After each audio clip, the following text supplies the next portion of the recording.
The rain was coming down hard that Friday night, making the city streets look like a mirror under the neon lights. Lisa Chen sat in her beat-up Honda Civic, waiting for her next ride request to pop up on her phone screen.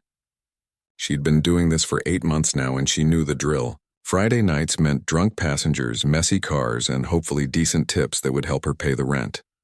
Her phone buzzed. Downtown pickup at the Marriott Hotel. 5-star rating needed, the app reminded her.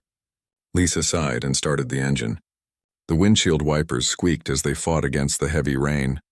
She was tired, bone-deep tired. But Sophie needed new school shoes, and the electric bill wasn't going to pay itself. When she pulled up to the hotel's circular driveway, she immediately spotted her passenger. A tall man in an expensive dark suit was leaning against the building's marble wall, trying to stay dry under the small awning. Even from a distance, she could tell he'd had way too much to drink. His tie was crooked, his usually perfect hair was messed up, and he was swaying slightly as he checked his phone. Lisa rolled down her window and called out, "David?" The man looked up, squinting through the rain. "That's me," he said, his words slightly slurred but still polite. He stumbled toward the car, nearly losing his balance on the wet pavement. As he climbed into the back seat, Lisa caught a whiff of expensive cologne mixed with whiskey. She glanced at her phone to confirm the destination. Lincoln Park. That was a fancy neighborhood about 20 minutes away in normal traffic. With this rain and late-night construction, it would probably take 30. "Rough night?" Lisa asked, adjusting her rearview mirror to get a better look at her passenger. She'd learned that small talk usually kept drunk passengers calm and sometimes led to better tips. David was fumbling with his seatbelt, his coordination clearly off. "Company holiday party," he said, finally managing to click the belt into place. "You know how it is. Lots of fake smiles and terrible speeches about quarterly reports." Lisa pulled away from the hotel and merged into the slow-moving traffic. "At least it's over now. You can relax." David let out a bitter laugh. "Yeah, right. I'll go home to my empty apartment, microwave some leftover Chinese food, and watch Netflix until I fall asleep on the couch." Living the dream. There was something in his voice that made Lisa glance back at him again. She'd driven plenty of drunk executives before, and they usually bragged about their success or complained about their jobs. This guy sounded genuinely sad. "Bad day at work?" she asked, keeping her tone light and friendly. "Bad year, more like it." David was staring out the window at the blurry city lights. "My wife left me 6 months ago. Took our daughter and moved to her mother's place in Boston. Said I cared more about my career than my family." He paused. Thing is, she was right. Lisa felt a familiar pang in her chest. She knew what it was like when a marriage fell apart, when everything you thought was solid suddenly crumbled. "I'm sorry to hear that. Are you married?" David asked. "Divorced," Lisa said simply. She didn't usually share personal details with passengers, but something about this guy made her feel like she could be honest. "Single mom." "It's tough. How old is your kid?" 7. Her name's Sophie. She's the best thing that ever happened to me, even if her dad doesn't think she's worth sticking around for." David was quiet for a moment, processing what she'd said. "Mine's 9, Grace. I see her every other weekend now, and it's like she's become a stranger. She used to run to me when I came home from work. Now she barely looks up from her iPad when I pick her up." The traffic was moving slowly, giving them plenty of time to talk. Lisa found herself actually listening, not just making polite conversation. There was something real about this man's pain that touched her. "Kids are resilient," Lisa said, navigating around a stalled car. "But they need consistency. They need to know you're going to be there. How do you manage it? Being a single parent, I mean. It must be incredibly hard." Lisa let out a small laugh. "Some days I have no idea what I'm doing. I work 3 jobs just to keep us afloat. Drive for the app at night, clean offices in the morning, and work part-time at a diner during the day. Sophie stays with Mrs. Rodriguez next door when I'm working. That woman's a saint. 3 jobs. David sounded shocked. "That's insane. How do you even sleep?" "You do what you have to do for your kids," Lisa said with a shrug. "Sophie doesn't know we're struggling. As far as she's concerned, we're just fine. And we are fine. We have each other. We have a roof over our heads, and we're healthy. That's more than a lot of people have." David was staring at her reflection in the rearview mirror. "You sound like you actually mean that." "I do mean it. Money's tight, sure, but Sophie and I were a team. We watch movies together. We do her homework at the kitchen table. We make pancakes on Sunday mornings. Those are the moments that matter. I used to make pancakes with Grace, David said quietly, before everything went wrong. She liked them in the shape of Mickey Mouse. She probably still would if you made them again. They'd reached his building now, a sleek high-rise with a doorman and perfectly manicured landscaping. Lisa pulled up to the entrance and put the car in park. David didn't move to get out right away. Instead, he sat there for a moment looking at the back of Lisa's head. "Can I ask you something?" "Sure. How did you stay so positive?" "After your divorce, I mean. How did you not just give up?" Lisa turned around to face him properly. "Because giving up wasn't an option. Sophie needed me. And honestly, even on the worst days, I knew that this wasn't permanent. Things change. They get better if you keep working at it." David nodded slowly. "I think I forgot that. That things can get better." "They can," Lisa said with certainty. "But you have to want them to, and you have to be willing to do the work." David reached for his wallet and pulled out a $50 bill. The ride had only cost $18 according to the app. "Keep the change," he said, handing her the money. "That's too much," Lisa protested. "No, it's not." David was already opening the car door. "Thank you, Lisa, for the ride and for reminding me about the pancakes."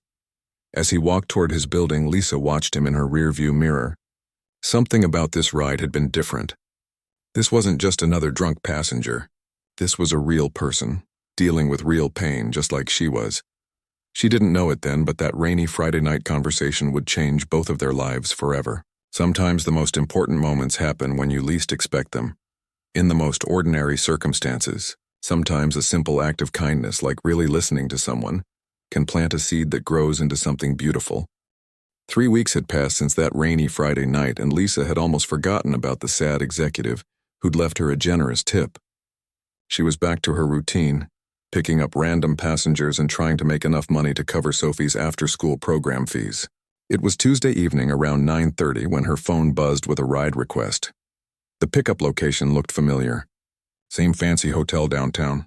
Lisa shrugged and drove over, expecting another business traveler heading to the airport. But when she pulled up to the circular driveway, she was surprised to see David waiting for her. He looked much better than the last time she'd seen him. His suit was perfectly pressed, his hair was neat, and he was standing straight without any swaying. "Lisa?" he called out, walking toward her car with a smile. "David, right?"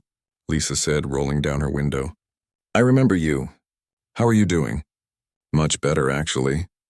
He climbed into the back seat, this time with perfect coordination. "I was hoping I'd get you as my driver tonight. I specifically requested you through the app." Lisa raised an eyebrow as she checked the destination on her phone. "Same address in Lincoln Park. You can request specific drivers? If you've ridden with them before and they have good ratings," David explained. "Which you do. 5 stars, by the way. I made sure to rate you properly after our last ride." "Well, thank you for that," Lisa said, pulling away from the hotel. "Another company party?" "Client dinner this time. Much more civilized. Only had 1 glass of wine, and I actually ate real food instead of just the appetizers." David settled back in his seat. "I wanted to ask you something, actually. How's Sophie doing? You mentioned she was 7. Lisa was touched that he remembered her daughter's name. Most passengers forgot everything about their conversations the next day. "She's good. Really good. She just started 2nd grade and she's obsessed with reading now. Brings home a new library book every day. That's wonderful. Grace used to do that too. She'd read under her covers with a flashlight after bedtime." David's voice got a little wistful. "Does Sophie like any particular kind of books?" "Anything with animals. Last week she read this book about a dog who saves a whole town from a flood. She must have told me that story 5 times. Lisa found herself smiling as she talked about her daughter. It felt nice to have someone actually listen and ask follow-up questions. I should remember that. Grace might like animal books too. David was quiet for a moment, then said, "I took your advice, by the way." "My advice?" "About the pancakes. I called Grace last weekend and asked if she wanted me to make Mickey Mouse pancakes when she comes to visit next month. She got so excited. She said she thought I'd forgotten how to make them." Lisa felt a warm feeling in her chest. "That's amazing. I bet she can't wait. Neither can I, honestly. I've been so focused on trying to be the perfect weekend dad that I forgot about just being myself with her." David paused. "You really helped me see that." Just by talking about Sophie the way you do, you can tell you actually enjoy being her mom. I do. Even when she's being impossible, I wouldn't trade it for anything. Lisa navigated through the evening traffic, which was much lighter than it had been that rainy Friday. What about your work? You seemed pretty stressed about that too. Still stressful, but I'm trying to leave the office by 7 most nights now. Turns out the world doesn't end if I'm not there until 10 o'clock. David laughed. My assistant was shocked when I told her to stop scheduling calls after 6:30. They talked easily for the rest of the ride, covering everything from Sophie's latest art project to David's attempts at cooking actual meals instead of ordering takeout every night. When they reached his building, David hesitated before getting out. Lisa, I know this might sound strange, but would you mind if I requested you again sometime? I mean, if you're working and available. I really enjoy our conversations. Lisa considered this. She'd never had a regular passenger before, and it felt a little unusual. But David seemed genuine, and the tips were definitely helpful. Sure, that's fine. The app will let you know if I'm online and nearby. Great, thank you. David handed her another generous tip, though not quite as large as the first one. Drive safely. Over the next 2 weeks, David requested Lisa's services 4 more times. Sometimes it was after work events. Sometimes just rides home from the office when his car was in the shop. Their conversations became more natural, less like polite small talk and more like actual friendship. Lisa found herself looking forward to his requests. He always asked about Sophie, remembered details from their previous talks, and seemed genuinely interested in her life. On a Thursday night, David shared that he'd successfully made the Mickey Mouse pancakes for Grace, and she'd eaten 3 of them while telling him all about her new school and her best friend Kelly. Lisa told him about Sophie's first loose tooth and how excited she was about the tooth fairy coming. You're really good at this whole parenting thing, David said as they sat in traffic near his building. Some days I feel like I'm just making it up as I go along, Lisa admitted, but I think that's normal. Nobody gives you an instruction manual. My ex-wife used to say I treated Grace like a business meeting. Schedule everything, have an agenda, measure success by objectives completed. David shook his head. I'm trying to just relax and let things happen naturally now. It was the following Monday when everything changed.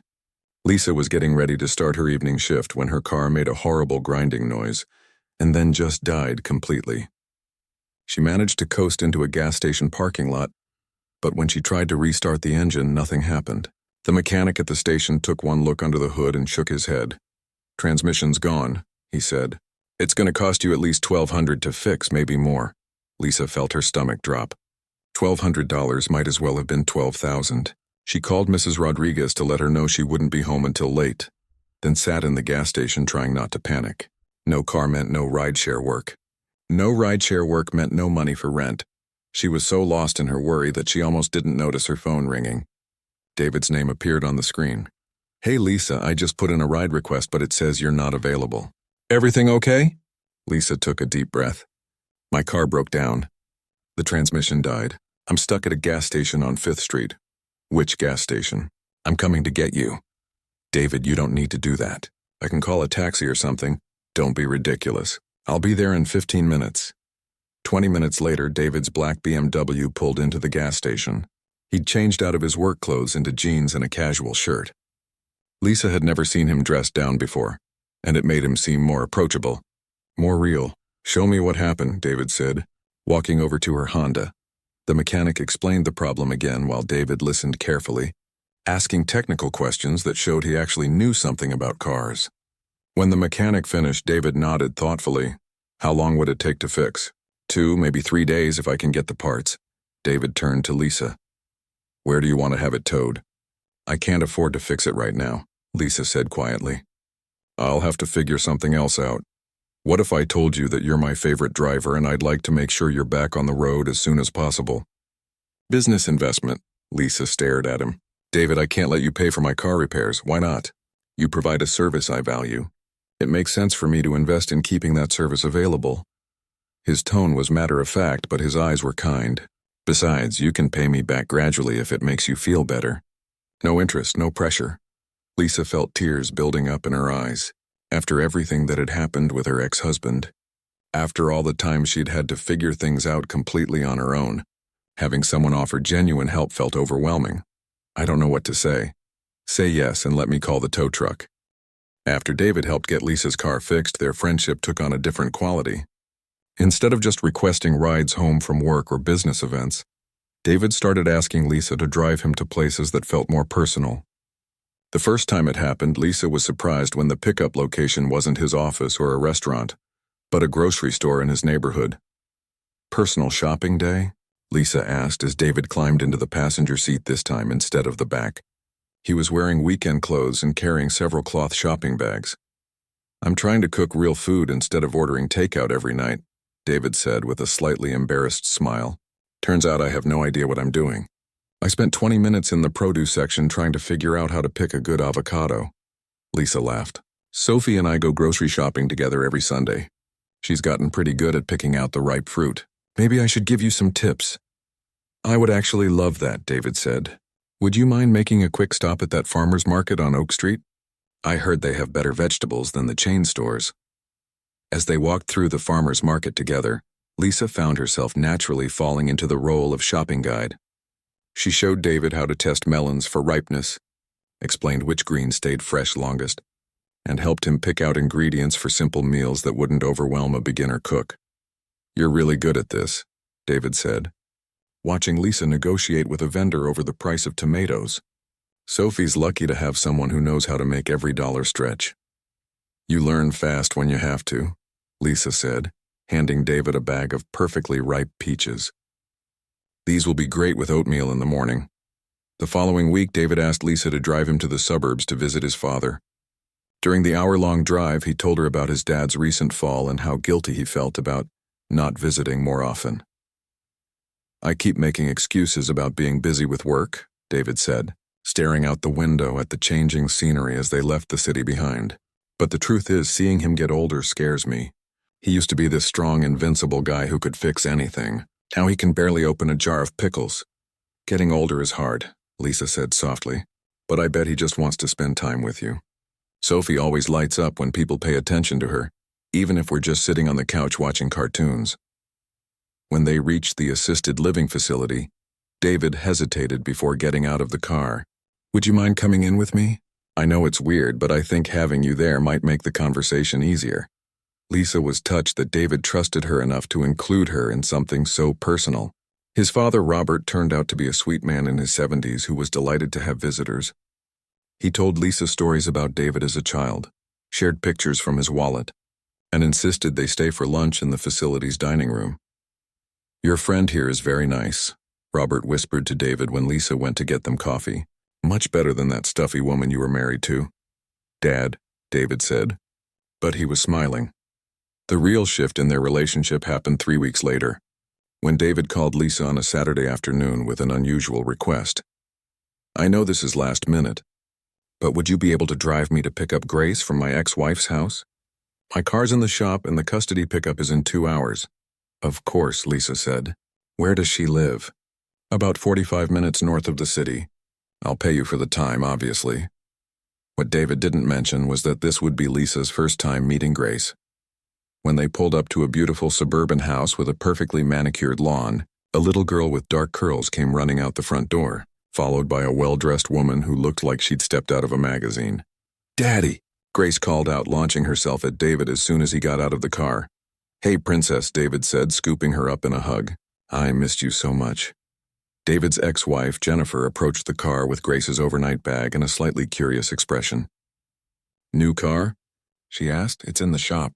This is Lisa, my friend who's helping me out, David said simply. Jennifer's eyes swept over Lisa's modest car and casual clothes, and Lisa could practically see her making judgments. Well, drive carefully, Jennifer said coolly before turning back toward the house. As they drove back to the city, Grace chattered nonstop from the back seat about school, her friends, and her excitement about spending the weekend with her dad. Lisa found herself genuinely enjoying the 9-year-old's enthusiasm and energy. Are you Daddy's girlfriend? Grace asked suddenly, causing both Lisa and David to nearly choke on air. Grace, David said quickly. Lisa is my friend. She drives people places for work, like a taxi? Grace asked. Sort of, Lisa said, turning around to smile at the little girl. I help people get where they need to go.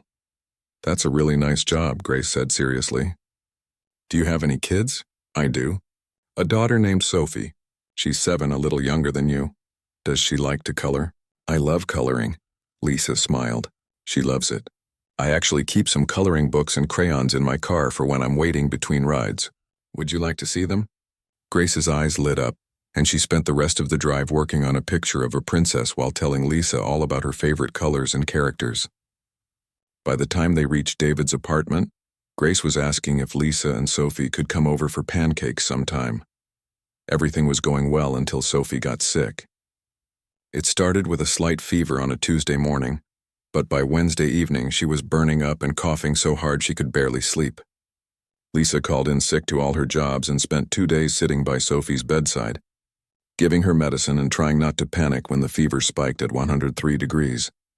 She had to cancel several ride requests from David, sending quick text messages explaining that Sophie was sick and she couldn't work. David replied each time with understanding messages, telling her not to worry and to focus on her daughter. On Friday afternoon, when Sophie was finally starting to feel better, Lisa heard a knock at her apartment door. She wasn't expecting anyone, and she looked through the peephole to see David standing in the hallway holding several grocery bags. "David," she said, opening the door. "What are you doing here?" "I brought soup," he said simply, "and medicine and some groceries. I figured you might be running low on supplies." Lisa looked at him standing there in her dingy hallway, his expensive clothes looking completely out of place against the chipped paint and worn carpet. For the first time since they'd met, she became acutely aware of the difference between their worlds. Her tiny one-bedroom apartment with its second-hand furniture and peeling linoleum suddenly felt shabby and embarrassing. "You didn't have to do this," Lisa said, but she stepped aside to let him in. David's eyes took in the small space.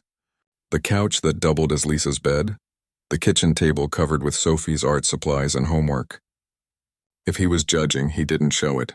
Instead, he went straight to the kitchen and started unpacking bags filled with chicken soup, children's medicine, crackers, and fresh fruit. "How's Sophie feeling?" he asked. "Better today. The fever broke this morning." Lisa watched him moving around her kitchen like he belonged there. "David, why are you doing this?" "What do you mean?" "This, all of it. The car repair, the groceries, showing up here." Lisa crossed her arms.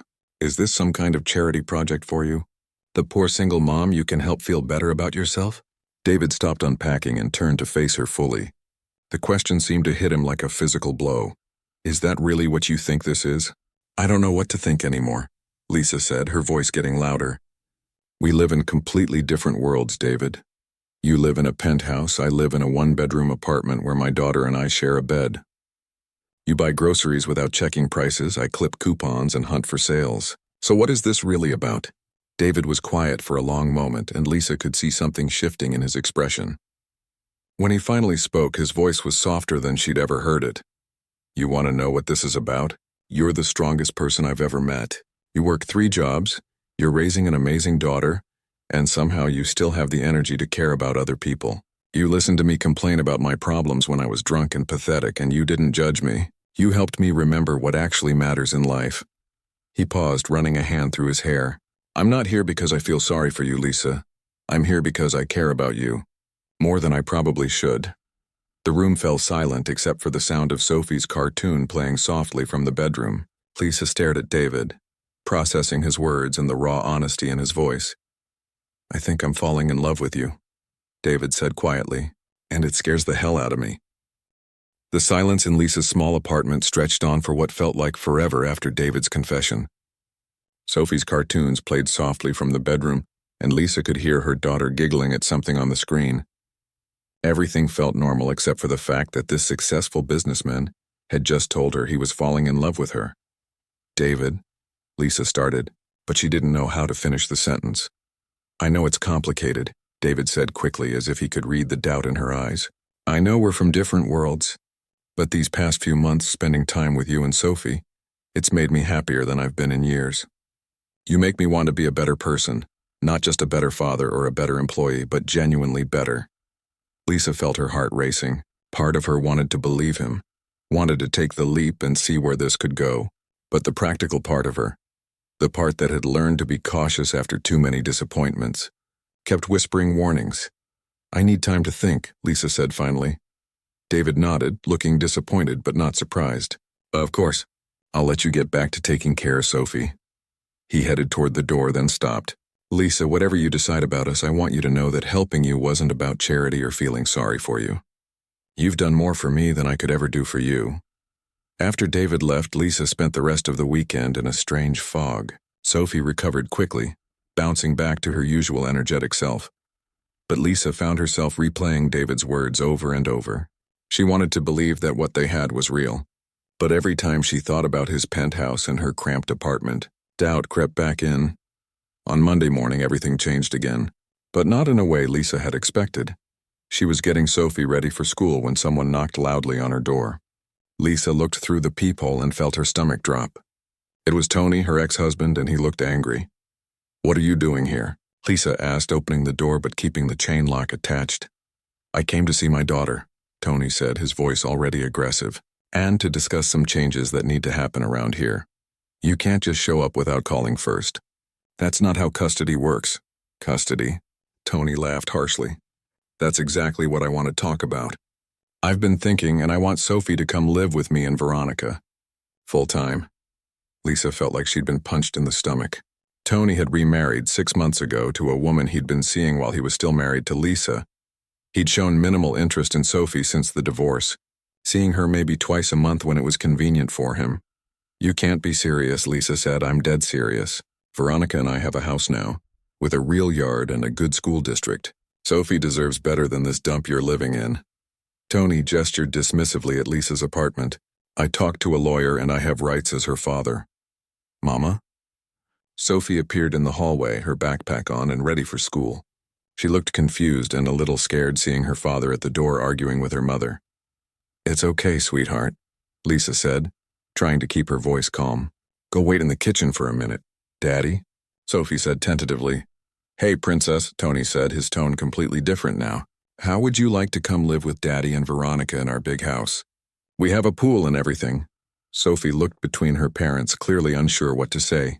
"I like living with Mama," she said quietly. "You'd still see Mama sometimes," Tony said. "But you'd have your own room and a yard to play in, and we could get you a dog." Lisa felt panic rising in her chest. Sophie had always wanted a dog, but they couldn't afford one in their current situation. She could see the uncertainty in her daughter's eyes. "Sophie, go get your lunch from the kitchen," Lisa said firmly. "You're going to be late for school." After Sophie reluctantly left, Lisa turned back to Tony. "You can't do this. You can't just waltz back into her life and try to take her away from me." "Watch me," Tony said. "I'll have my lawyer contact you this week. We're going to court, Lisa. And when the judge sees the difference between what I can provide and what you can provide, well, let's just say you better start thinking about visitation schedules." Tony left, and Lisa had to somehow pull herself together to get Sophie to school on time. She spent the rest of the day in a daze, unable to focus on anything. She called in sick to her day job and spent hours researching family law online, trying to understand her rights and options. The more she read, the more scared she became. Tony was right about one thing. He could provide material advantages that Lisa couldn't. A house instead of an apartment. A stable marriage instead of single parenthood. Financial security instead of constant struggle. Over the next few days, Lisa threw herself into work, picking up as many rides as possible to save money for a lawyer. She stopped accepting David's ride requests and didn't return his calls. The thought of seeing him now, when she was facing the possibility of losing Sophie, felt too painful. What if Tony's lawyer found out about David? What if they tried to make it look like Lisa was putting men before her daughter? But Sophie had become attached to David over the past few months, and she noticed his absence. "Where's Mr. David?" Sophie asked one evening as Lisa was helping her with homework. "He usually calls on Wednesdays to see how my math test went." "He's been busy with work," Lisa said, not looking up from Sophie's worksheet. "Can we call him? I want to tell him about the story I wrote at school." "Not tonight, baby. Maybe later this week." But later that week, Lisa got a call from a lawyer's office. Not Tony's lawyer, someone else entirely. A woman named Patricia Williams who said she'd heard about Lisa's situation and wanted to help. "I'm sorry, but I don't understand," Lisa said, sitting in her car after finishing a ride. "How did you hear about my situation?" "A mutual friend referred you to me," Patricia said. He's covered my retainer and wants to make sure you have proper representation in this custody matter. Lisa felt her heart sink. Was this friend's name David? I can't discuss the details, but yes. He's very concerned about you and your daughter. Lisa hung up the phone and immediately called David. He answered on the first ring. Lisa, thank God. I've been so worried about you. Sophie told Grace that you were sad about her daddy trying to take her away and You had no right, Lisa said, her voice shaking with anger. You had no right to interfere in this. I was trying to help. I don't need you to save me, David. I can handle this myself. How? By working yourself to death trying to afford a lawyer? By going up against Tony's legal team with no help? That's my choice to make. Lisa, please. Let me explain. But Lisa had already hung up. She sat in her car feeling angrier than she had in months.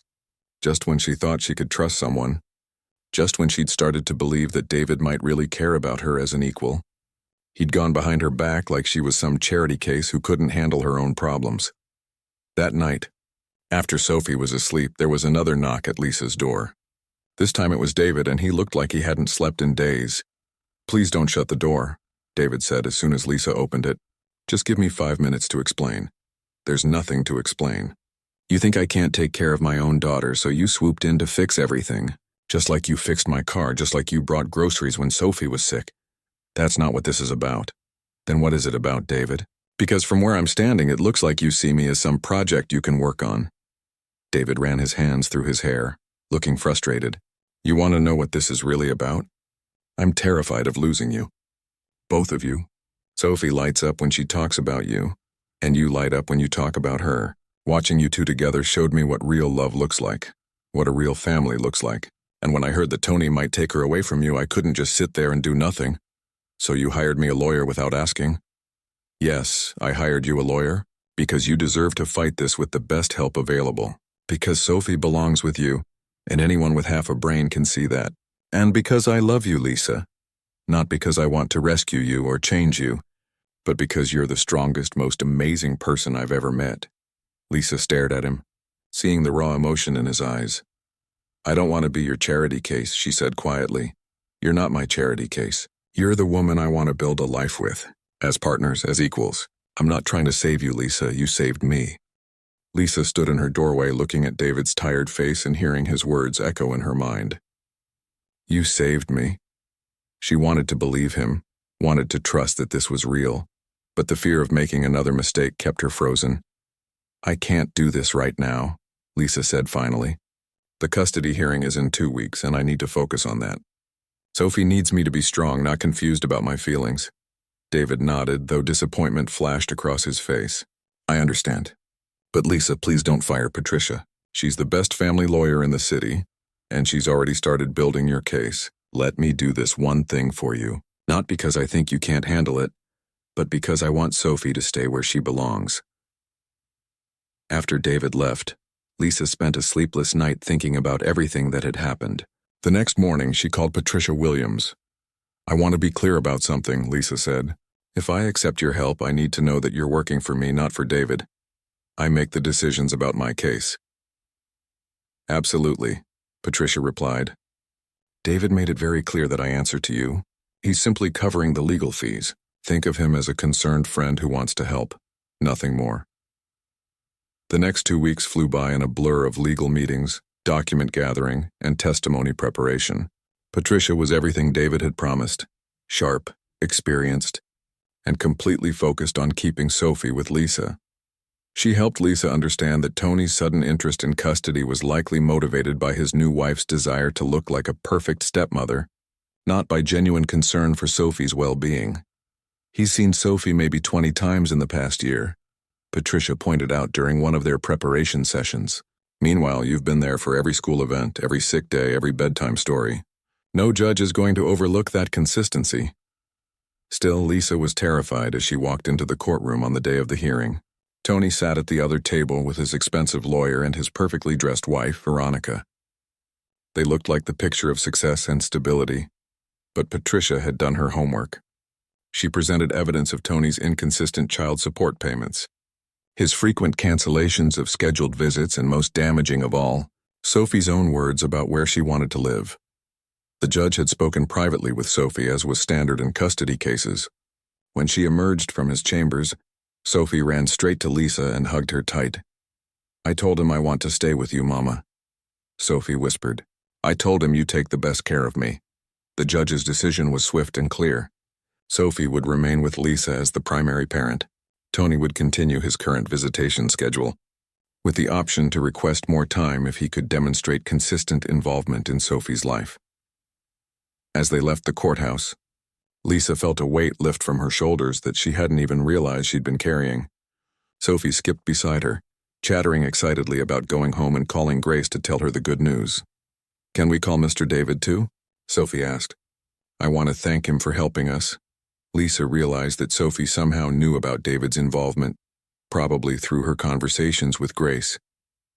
"How did you know David helped us, sweetheart?" "Grace told me her daddy was worried about you and wanted to make sure I didn't have to move away. She said he cares about us a lot." Sophie looked up at Lisa with wide, serious eyes. "Do you care about him too, Mama?" That evening, after Sophie was asleep, Lisa found herself calling David. He answered immediately. "Lisa, how did it go?" "We won," Lisa said simply. "Sophie stays with me." "Thank God," David breathed. "How is she doing?" "She's good, happy. She wants to thank you for helping us." There was a pause on the other end of the line. "And how are you doing?" Lisa took a deep breath. "I owe you an apology. I was so scared of depending on someone again, so afraid of being disappointed, that I couldn't see that you were trying to be a partner, not a savior. You don't owe me anything. Lisa, I should have talked to you before hiring Patricia. I was just so scared of losing you both that I acted without thinking. Would you like to come over? I think we need to talk in person." An hour later, David was sitting at Lisa's kitchen table while she made tea. Sophie had woken up when she heard his voice and insisted on showing him her latest art project before going back to bed. "I've been thinking about what you said," Lisa began, sitting down across from him, "about wanting to be partners. What would that actually look like? Because I need to know that you see me as your equal, not as someone you need to take care of." David reached across the table and took her hand. "It means we make decisions together. It means I support your dreams and you support mine. It means when you're struggling, you don't have to handle everything alone, and when I'm struggling, I don't shut you out. I want to go back to school," Lisa said suddenly. "I've always wanted to be a nurse, but I never had the chance. If we're really doing this, if we're really building something together, I want you to know that's important to me." "Then we'll make it happen," David said without hesitation. "We'll figure out the schedule, the childcare, the finances, together." Over the next few months, Lisa and David's relationship deepened in ways that felt natural and healthy. David started spending more time at Lisa's apartment, and Lisa began visiting his place with Sophie. The girls, Sophie and Grace, became inseparable when they were together, creating elaborate games and sharing secrets. One Saturday morning, as all four of them were making pancakes in David's kitchen, Grace looked up from her mixing bowl and said, "Are you guys going to get married?" Lisa and David exchanged glances over the children's heads. They'd been talking about moving in together, about Lisa starting nursing school, about combining their lives in practical ways, but marriage hadn't come up directly. "Would you want us to?" David asked both girls. "Yes," Sophie and Grace said in unison, then dissolved into giggles. "Well, then," David said, grinning at Lisa, "I guess we should probably discuss that." 6 months later, Lisa walked across the stage at the community college graduation ceremony in her nursing school uniform.